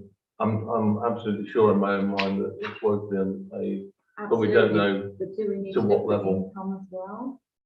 that there are things, I think there are things to take into account, as, you know, and it's down to council to be able to prove that, I think. But, you know, if she is charging lower fees because she offers a community service, or, I mean, I don't know anything about it, so I'll be perfectly honest. But if she is being paid a lesser rate, then that obviously has to be taken into account. I'm not saying she shouldn't get a reduced rent for whatever reason, but there's a reduced rent and then there's a reduced rent. But I think that's we need knowledge of the actual figures before we can make any assessment whatsoever. Okay. Councillor Best. Sorry, Councillor Lane, sorry, I did say Councillor Lane first. The list of maintenance that's been carried out, was that ever brought to council as a justification for a low rent? I cannot see that the pavilion lease has been discussed at council at all. So my second point is that appropriate when the person running the business is a councillor? Councillor Dale was not, well, if it would have been discussed, I'm sure she'd been excluded from that. I don't think it looks very good. I don't think it's in line with the principles we want. And particularly going forward now as an open and transparent council, we need to be very wary. There are our own interests and we are white and white. It's hard for me to make comments about council operations, despite the investigations I've done, when I was not a councillor at the time. What I can say is I want us to focus very much on what we can do in the future differently. Councillor Buskin and Councillor Taylor. I just say that first, I agree with Councillor Westby's approach. Certainly, we've got figures, see the position as it is in the commercial world around, and then if we decide from an interest of promotion of something, of one of these, that it is interest of the town so that they can survive, we then say we will give a discount. We can then do that against a firm background. Otherwise, I think we can run into all sorts of confusion if we don't follow Councillor Westby's approach. And I do feel that, you know, the staged approach that we do on this, I would be very careful about mentioning discounts or things at this stage. Yes. Oh, yes. Because what Yes. we need to do is not prejudice any of the next steps that we're in at the moment. Yeah. The reason that this report is fairly bland is because it cannot prejudice the next step. Legally, if we go in predetermination into the lease contracts, then we immediately fall over and it's open for, you know, appeal against. So what we need to do is, this is where we are now. The next steps is, we've already agreed that we're going to appoint a surveyor, having followed the tender process to find the right one. The stage after that I would recommend is, once we have the valuations, at the same time, we approach the tenants to provide evidence of expenditure for the upkeep, maintenance, and any, like for instance, we talk about the football club, extensions to the work, so they can provide relevant information to balance the conversation, which will then allow us to make an informed decision. And I think that needs to be in place. So when we do get the valuation back, the next big report we have coming to council will be, here's the valuation, and here's the mitigation. And then we can make an informed decision about where we feel those levels of rental and the type of contracts we want going forward are. Because we have some charities and we have some commercial businesses. Yes. And we need to appropriately approach it. So that'll be the big one, and that'll be in public. That will be a public meeting, so it's all out in the open. Sorry, councillor Taylor, councillor Smith, and then councillor Westby. Okay, although I agree perfectly with what you just said and obviously the process. If that is what we're going to do, I don't want to draw this out too much longer. There is two things I want to touch on. Yeah. The first is I did say I was going to upset people, so here I go. A business is a business, and whatever it's valued at, that should be the rate. There should be no, oh, it's a discount because you offer a discount. They choose to set their business rates at what they set them at. And yes, that might benefit a small group of mums, but actually the money that comes in from the rent goes into the public purse and benefits every single person that works, lives and goes to school or anything in this community. And that is my opinion. The second is, obviously now we've touched on the fact that the lease itself has never been seen by council. The rent review that was brought up, well, that was due in 2019, the GP&F minutes from May 2019, obviously did say that they were going to look at the rental valuation, which we've said that valuation was done. Why is the review overdue then? If that was done, why was there no discussion? It was never action. The rental review was done. I don't know the reasons it was never acted. Because I think there are two issues. One is that, you know, this lease has appeared from nowhere. And the second is that the rent review is 3 years out of date. And it's not been brought to the council's attention by Councillor Dale, which I think is a little bit disappointing. And also that the council ourselves have not chased that up and said, do you know what I mean? I know obviously if you look through the list, there's a lot that the council haven't chased up. But I do think there's actually minutes that reflect specifically that the review was going to be done and that, you know, this would be discussed. Do you know if after that meeting that Councillor Dale was contacted about it, or was it just literally just never progressed at all? I had a look for the information available to it, and unless I know Anne was here, I don't want to put Anne on the spot either because this is a sensitive thing, but I can't see any evidence that it was pursued. Right. Yeah, that's fine. I mean, and this was really after my time as well, a little bit, you know, it was when things were operational. Three points. Firstly is absolutely what you said about it's a commercial business and therefore should be charged a commercial rent. And the fact that the tenant is a second councillor should have no bearing on that. I think the only issue there is it's an embarrassment to the council. We have other nurseries in the area who are not receiving this form of preferential treatment. So the second point is a lot of these things talk about tenant responsible maintenance. There's a difference between maintenance and renovation. And if tenants have decided to renovate and to enhance and make their properties better than where they were when they took them on, that's admirable, but that's actually something they've decided to do. And lastly, are we still receiving rent for this property? So no, we're not for the other. We are. Yeah, Okay. Because the lease was in place for this one. What I suggest then is, sorry, Councillor Westby first. 2 points really. One, we are where we are. We can't turn the clock back financially. There are ramifications and questions to be asked about the conduct of a number of parties in the whole situation. But from a financial point of view, we are where we are. We've got to move forward and start getting some rent back in again. And the quicker we do that, the better, I think. I mean, I understand what people, going on another point, I understand what people are saying about it's a commercial premises. You know, if they choose to offer that rate, I was just throwing that into the mix for something to be considered. Don't necessarily think that is the right way forward. I think it's probably been a little bit harsh about the renovation of buildings and adding value to them, because ultimately that does come back to the council in maybe in a small way. Not. Yeah, again, it's something to be discussed in the future, and it's all figures to throw into the mix. It is. Councillor Lane, and then we're going to try and speed up the process a little bit.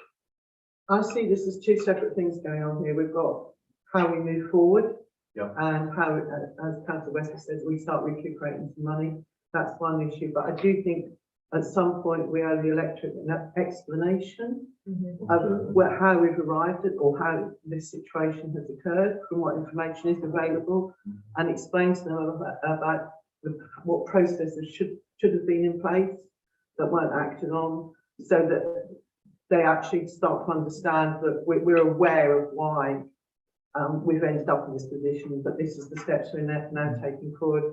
And lastly, on the maintenance issue, I see that most of the properties do have a tenant is responsible for maintenance, whatever building it is, whether it's the football club or the bowl club or whatever. So I think, you know, there's one thing about being responsible for maintenance, but as others have said, there's another thing about renovations and cosmetic things. I think that needs to bear in mind.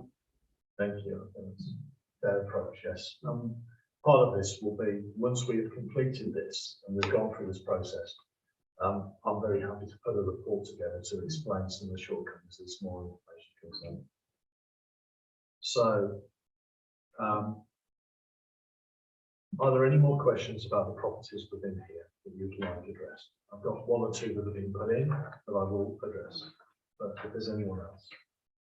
You mean like in general? Yeah, in general Okay. about these properties that you'd like to know a little bit more about whilst we've got them in front of us. Okay, yeah. None on the next one. Yeah. The Scout Hut, Yes, yes. So this is, they own the first building, yeah, yeah, which has Which- the council. treatment. yeah, which is their building on our land, Yeah. yeah. We own the concrete building next to it Yes, and they use it, for storage, yes. yeah. And we own the green space at the bottom that's gated off and they also use that. Yes, Yes, okay. Just, that was just for confirmation. They had their tenancy agreement that obviously expired in 2016. They were then offered a new tenancy agreement in 2016 and they refused to sign it. Is this, am I right? Because I looked at some GP&F minutes from way back when, and there was 5 points raised. This was November 2016. And obviously the things that were discussed was the insurance on the building, who was paying for it, whether it was, which I think again is relevant. I'm assuming is we're only paying insurance on the one building we own and they pay their own on the other. yes. Is that that's right? correct, Yes. Okay. Obviously, another question that come up, because I think obviously there is a lot of public interest in this, so I will just quickly go through it, was the subletting.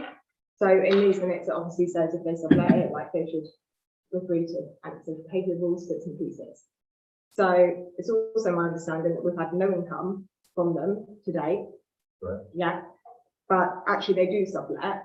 I know that over the years, they've had Seaman World in there. I know they've done birthday parties because I've been to some. I know way back when Christ Community Church used to have it on a Friday and Saturday nights. They'd drag us in off the street out of the bus shelter and stuff and give us hot chocolate and have board games out and stuff like that when I was a delinquent. So, do you know what I mean, there's a number of people. Actually, Vero used to use the Scout Hut as well as part of the nursery because I used to pick my little sister up from there sometimes. So they've actually probably, and I'm guessing they're not letting all these people use it for free, they're taking money, but they're not giving us anything, which I think is ruthless. It also says to investigate plastic safety anti-crime measures for the boundary fence, to consider a rent by other parties such as the Bowls Club, and for the solicitor to amend and reissue the lease. And this was on motion of my mother, but I'm not, do you know what I mean? I'm like, that doesn't mean for any part that, do you know what I mean? That's why I'm drawing attention to these things. I do have a mind of my own. But I literally just think to put their rent in line with the Bowls Club, which is only £770 a year anyway, Yes. and really is on actually a similar basis because they've got their own building on our land and the Scout Hut's got their own building on our land. So actually they probably should be paying a similar rate. Yeah. How is that fair on the Bowls Club that have been paying us their rent, that these haven't? And also, what precedent does that set to every other community group that now might turn around and say, can we have a venue for the next 5 years for free, please? Because you've let them. I honestly couldn't get my head around it. I think it's appalling. They're a registered charity, and you can go online and you can print their accounts off, which I've done. The Scout Association. Yeah. Yeah. And they're quite well off. In fact, they're very well I off. So honestly there is think no we're being reason robbed. whatsoever why they shouldn't be paying rent. And at the end of the day, if they own the building and the council owns the land, then their building's worth nothing if we decide that we don't want their building in the land. You know, but they are very well off. They've had quite a considerable amount of grants from the government because of COVID. And their balance sheet is here, if anyone wants to see it. It's quite nice. I'm sure. I wouldn't mind it. I'm sure over the years they've actually probably had grants from us. I literally cannot even express to you how stressed I am by. Do you know what I actually personally think we should do? The victims say, do you know what? Get out. Yeah. Took the absolute mickey. Careful, we don't prejudice. Honestly, I'm not, no, but honestly, I literally just I think. know this is an emotive subject, we're trying to keep a level head about this. Sorry, councillor Tyra, councillor Lane and councillor Busk, I think that's the order of the house. Okay, first of all, apologies for being late, it was in another meeting, Academy Governors. Just listening to the discussion, I've read the papers, I've got my own views. I think any discussion as to what is the value of any charity or club or how much they got in the back pocket or in the bank is totally irrelevant to this discussion. Looking backwards of how they've made, you know, terminology got away with it is irrelevant. It's happened. What we need to do is go forward. That's all we can do. We can't retrospectively go back. We can't cast our own views as to that's a good club, that's not a good club. We can't do that. It's pre decision making. All we can do is look, it's an asset owned by the town council. We need to value it, as Councillor Westby said, and move forward from that. All these discussions about, you know, benefits, not benefits, how much the scouts are owned and how much they've got national is irrelevant. It's clouding the issue and it's making it very difficult and it gets emotive. And all we can do as landowner, stroke building owner, is what's the situation we're in? We've got ourselves into a nightmare situation by a number of people. We can't do anything about it. All we can do is from tonight, how professionally are we going to deal with this? And I think Councillor Leslie and Councillor Westby outlined that of these stages: valuation, understand, get information, get all the facts together, and then we come back and we have a meeting and we discuss what is the reevaluation of any rent. All of the discussions are meaningless. We're wasting time and energy. So I'd just like to re-emphasise that and just move on. Thank you, councillor Tyra. I slightly disagree with Councillor Tyra, but we're all entitled to our own opinions. I'd like to say on the Scout Association, I'm a huge fan of the Scout Association and all they do. I think we must be aware that am I right in saying they have never paid any rent? They've never paid any rent. And we're now talking about, you know, the possibility, and it will be emotive to some people. Since 1991, they've paid no rent. It will be emotive to some people, but there are societies and clubs in the town that, as a town council, we should be seen to support. Having said that, if you live in many of the villages around here and you're a member of the Scout Association, you meet once a week in the village hall and you pay rent from the village hall by the hour, you know. So I think that they are privileged that they've got their own hut, but I think that we need to bear in mind, yes, they're an incredible society, they do marvellous things, but we do need to actually put them in line with what the people in Kenmore are having to pay. You know, if they wanted their children to go to Scouts, they pay subs to go towards the cost of the village hall. Sorry, councillor Busk, councillor Smith. I believe we've already agreed that every property, every tenant is going to be evaluated in terms of how they stand compared to a commercial environment. And then there can be discussion of whether there should be some degree of discount given. And I believe that it is impractical and gossip leading for us to even suggest that one organization should be given benefits over another, especially as we are speaking to the wider population. We have to do the research first and then decide. Let's get the facts in front of us and then make a decision.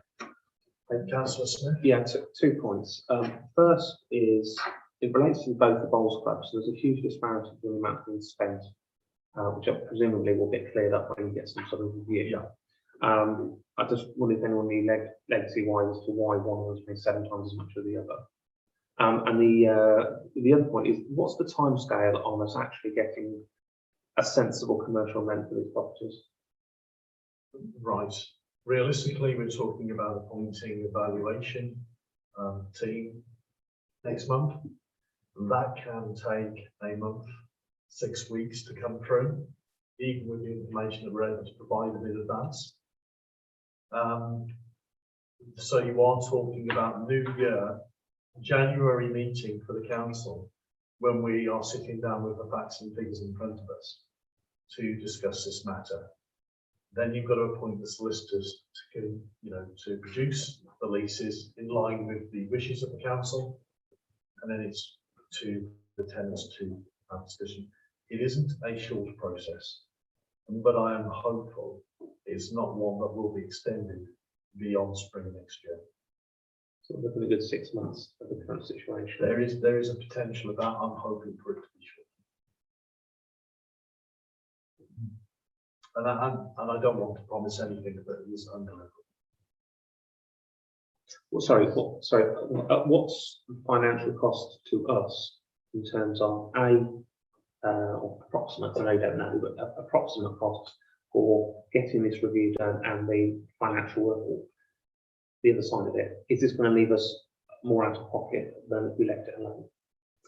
No. Not at all. Okay. Councillor Taylor. Yeah, I think there should just be obviously acknowledgement that not all of these will be commercial. Obviously, some of them are, and some of them are not. So I think that's one thing obviously to bear in mind. And the other thing I was going to say is, obviously, I think Debbie already touched on this earlier. Obviously, there's going to be a lot of people at home wanting answers to a lot of questions. And actually, as much as I think you're right in what you say, Ed, like the way we're going forward, do you know what I mean? We've kind of established that road, and that is what's important. But I actually think the discussion is still relevant, because there's people that are going to be at home watching this that are going to have a lot of questions, even more so than what we've got around the table. And they are going to want some, like we are accountable to them, and they deserve this. I know Phil said that he can do a report and issue it later, but I think there's probably people that are sat at home tonight wanting to see this report through, and I think we owe it to them. Yeah, no, we're going to get that. I mean, there's a number of questions that we haven't even touched on tonight. I mean, we are nearly at the end. There's only 3 more to go through now. I mean, there's questions about the green space. I mean, the green space is done if you want to use it this year or not. We've got a whole question is, other than a very simple document to say that, we'll cut the grass and you can have the area, but we are cutting the grass anyway because it's park space that is open to the public. So there's things that we're doing that anyway, that you may not need heavy lease agreements on, but there are other things where there's property involved where you do. And that's the ones that we really need to focus on initially. Yes. That's all right. Just for clarification, on the Bowls Club, you stated that it was erected by the tenant with the agreement with the town council. So who owns that building? You're talking about Cont or the Bowls on Thieves Lane access? No, the one on by the station road, the big one. the brick one, yeah. Yeah, that one there. The building is owned by the tenant. The land is owned by ourselves. So why are we paying buildings insurance on it then? That's a very good question. Yeah, That's why I asked it. On the property that we own. Yeah, we have the same thing for Bowls Club as well. The Bowls Club. What, the little one? The with little one, the yeah. tiny little one. that What, the is a- little building? Yes, it's a temporary building that has to come down at the end of the lease period anyway. I don't know why we are insuring that. And that is part of this review. I can't give you an answer as to why we're insuring them. My second question is, that you touched on the open spaces, and I see that we're getting an income from the football club of £250 a year. And from Gamers Meadow, we're getting £110 a year. Now, is that for the cutting of the grass, or what is that? Why do we get that income? It's for the use of the land for. So it's like, but we can't use the land for anything else, can we? Not during a match. Well, no, I know that, but no, but we can use it for other items outside the match plans. is it in the lease that we will cut the grass then? And There is no lease. It says there's no lease in this. There hasn't been a Okay. lease. It's just a charge. It is for using it for the football ground. Okay.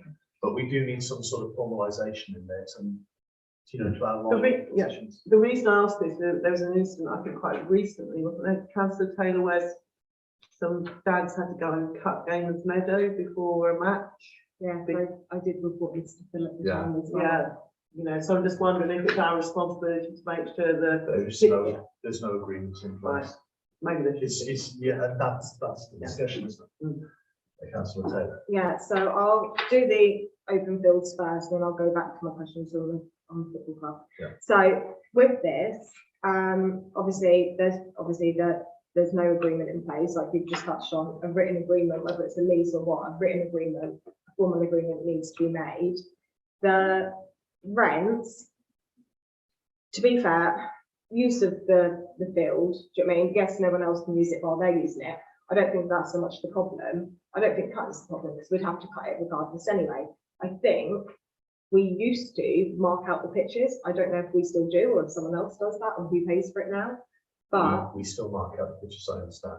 that, That's- whatever we charge, whatever the costs are, need to at least cover that, because there's absolutely no way we should be out of pocket. I don't know how much it costs to have the lines done on We found out gamers. how much it costs to cut the grass, but to be fair, we haven't found out how much it costs to do the lines, which we need to do. But do you know what I mean? But we should be grass cutting it anyway, but the lines, obviously, that is only for their benefit. Yeah. So that especially, I would say, whatever the agreement is, that needs to be covered.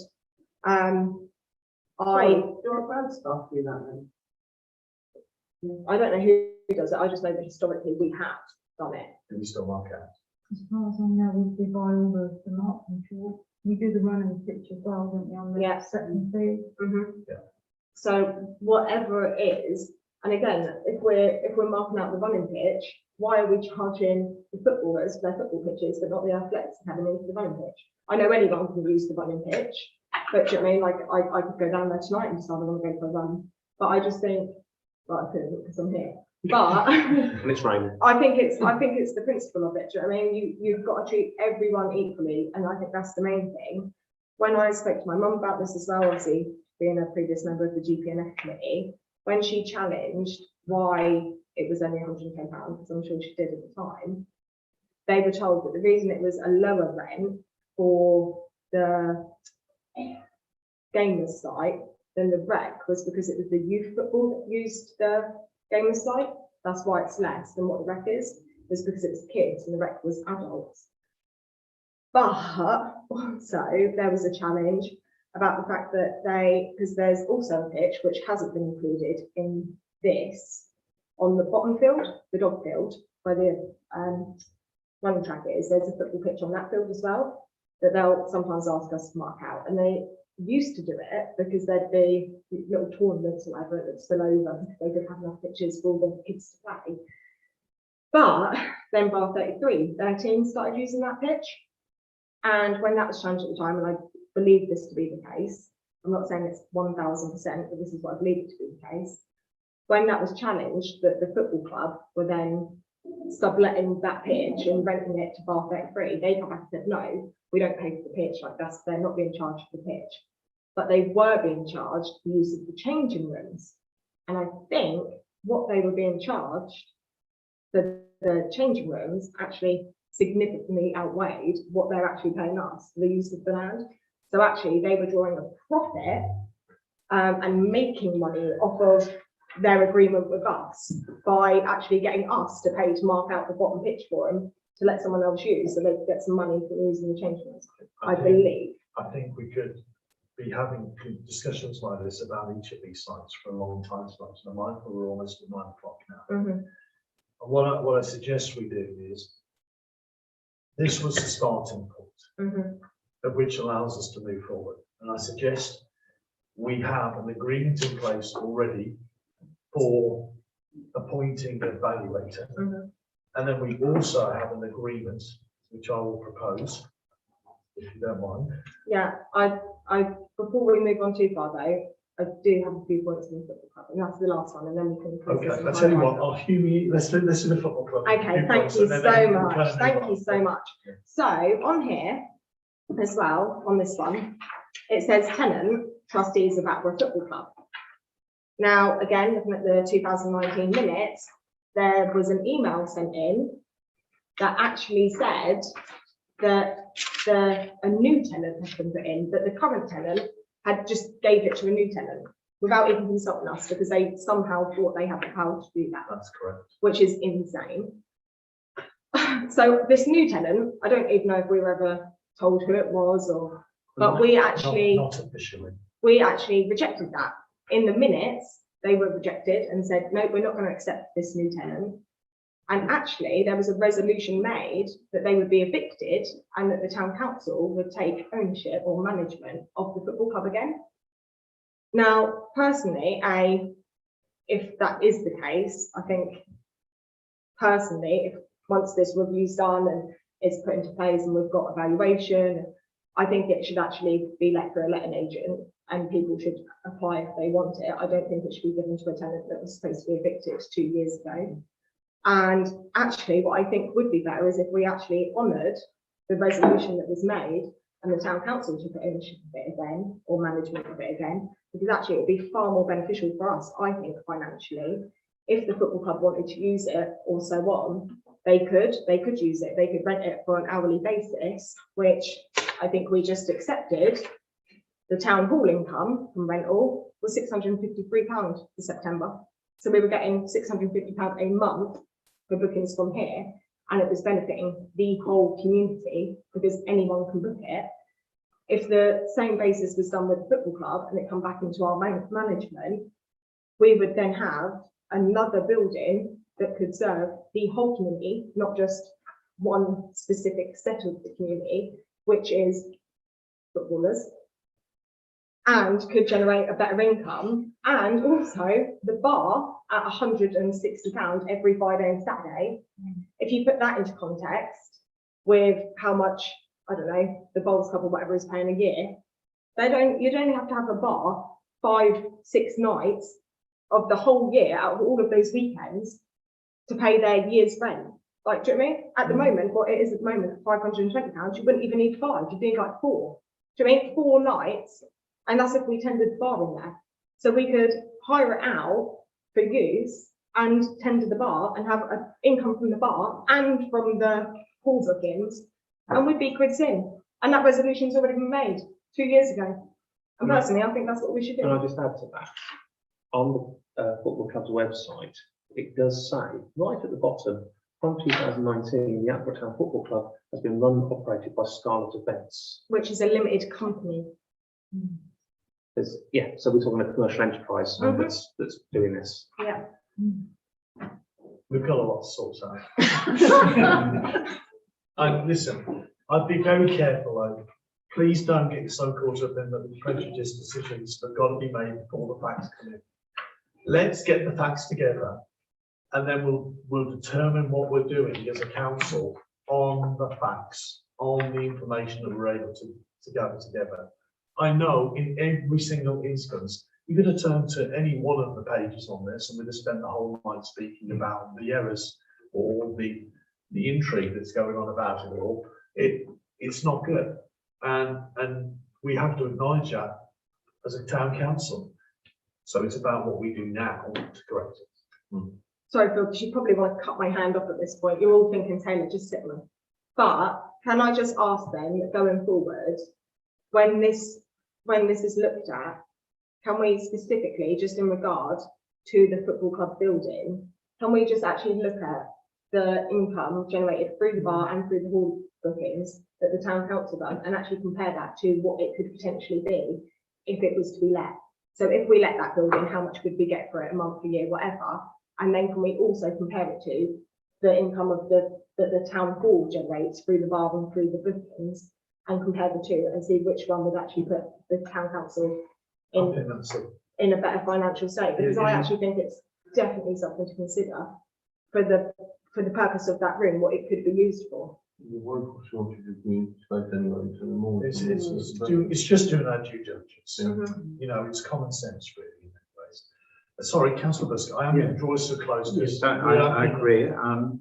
I'm very concerned that we're going to have in the minutes the individuals making their various comments when we're not even in any position to make any decision. And I would recommend, if that's possible, that those comments are expunged from the written minutes. Well, it's on the video, so this is publicly available.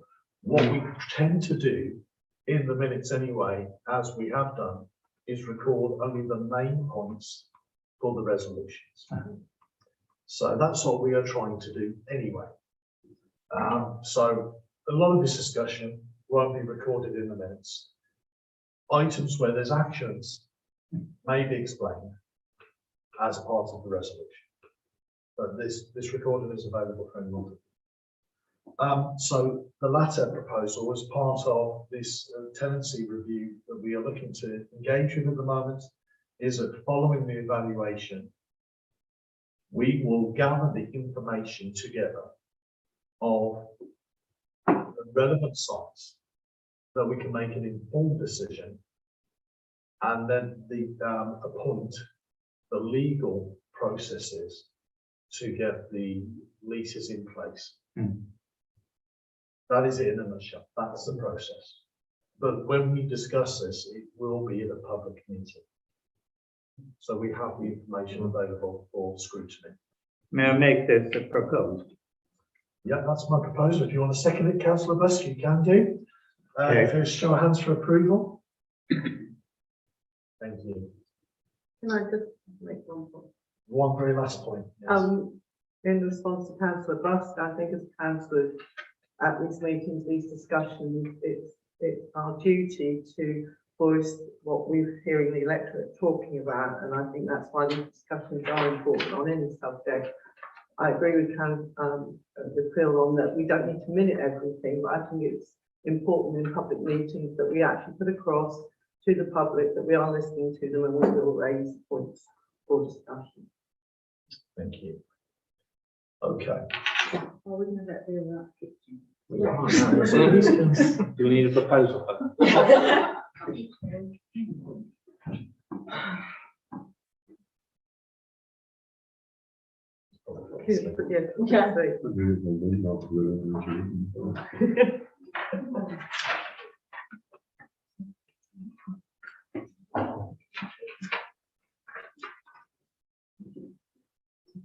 Do we all feel a bit lighter now we've got the nitty gritty out the way? You know what? I know it's one of those issues.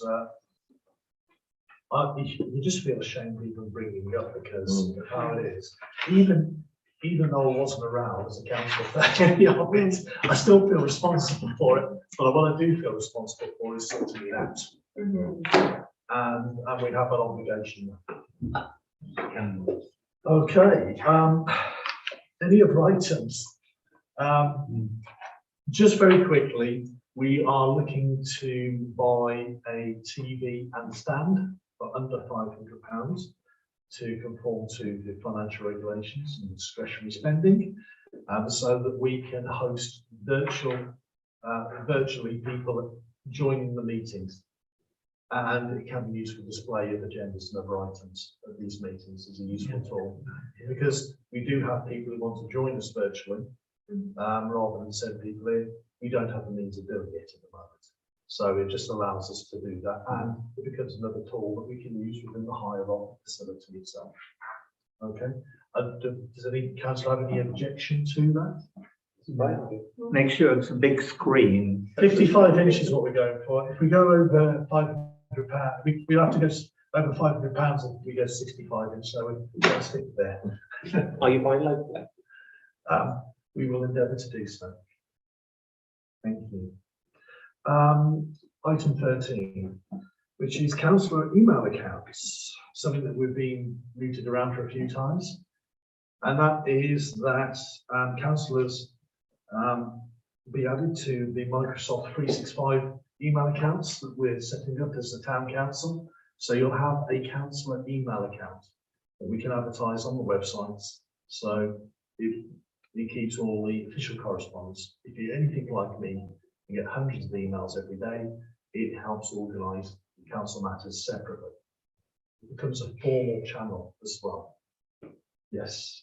I know we did touch on this when we were talking about the social media and electronic communications policy in our standing orders review committee. That was a mouthful. I actually think this is a great idea for two reasons mainly. One, I think it's a lot simpler for members of the public, as long as you know who your councillors are, if you know what their name is, you'll know their email address. Do you know what I mean? Like it's so much more straightforward and would save the time and effort of tracking us down individually on the town council website. And secondly, because I just think it would make it so much easier with dealing with freedom of information, requests and things like that. I think actually from a functional perspective, it would, do you know what I mean? It would benefit us greatly. So I'm all for it. It would allow us also, with the GDPR and everything else, to keep it contained in one area, so it comes under the council to be able to do that. I know it's not strictly part of that in some ways, but the other thing is we can get joint diaries and other bits and pieces operating in the background, which will help council operations. Does that mean then that we'll have access to, for example, hosting all our stuff on Teams, so that we can have all of our documents stored on Teams on SharePoint or something like that, so we don't have emails pinging? Yeah, it allows us to put things on the cloud, the Teams, OneDrive. Effectively, it allows us to do things like this. So we start becoming more efficient, more robust. You've got automatic backup by having cloud in case anything happens to the original documents there. And there's benefits all the way down. So that is the proposal before us. So you can propose it if you I'll want. propose it. To Councillor Devlin and Councillor Taylor second it, and show hands for approval, please. Back and work. It'll be the same as Brecon. I'm sure we can provide training. Oh, please do. Now, I know it's late in the day, and we do have 2 members of the public here. If you would like to ask any questions, you're very welcome to. All I would say is, once or twice said about solicitors, please be careful. Mind we were here for all those other meetings with many more people here. And it was just a shambles. So I asked everybody to really vet the solicitors. That's wise counsel. Yes, and taken, because we have been there too much. Thank you. Okay, that concludes the public participation. We now have some private business to discuss as a council and we'll need to discuss. And I propose we exclude the press and public as per the note or the item agenda. And if anyone would like to second that, Councillor Tyra. And if we have a show of hands for approval. It is noted, thank you, it is noted on the agenda that it is to discuss Councillor Stanley's complaint. So thank you very much for being with us. And Councillor Taylor, you've got an interest in this. I do, yeah. However, can I ask that a recorded vote taken for minutes, please? Yes, I will propose that myself as well as part of that. Can I just ask clarification why I'm interested as well? No, it's only because I'm pursuing right, litigation separate, against yeah, two of the three Should members. have been the other way round, Taylor. I should have had my meeting now, and I put the 11 now, and I could have gone home. We are now going to Well, exclude. I I don't even know how I'm gonna walk home, or I might wait for, my coat's in Joe's car anyway, I'll wait for Joe, so I'm gonna have to do what you We will guys endeavour. do. Go sit by myself for a little while, but, we Well, don't need to, April's we not. don't need to propose the, recorded vote, just as long as it's requested by one member, it can happen. One moment, may please, Listener. I have deliberately not brought any apparatus with me to record this discussion, Sorry, but councillor. I am Bass. aware. Councillor Bass, if I could just pause you there, because this is going into now a private part. Yes. I need to stop the recording, so, I hope you've enjoyed your evening without Facebook. I know this isn't a suitable replacement, but thank you very much for attending this. What I will say before we split the press is, I know we've been discussing at length a lot of an issue with tenancy agreements. Just like other issues we have tackled since my term as mayor in the town council, we will resolve this. I'm determined to see this from you again, this stuff.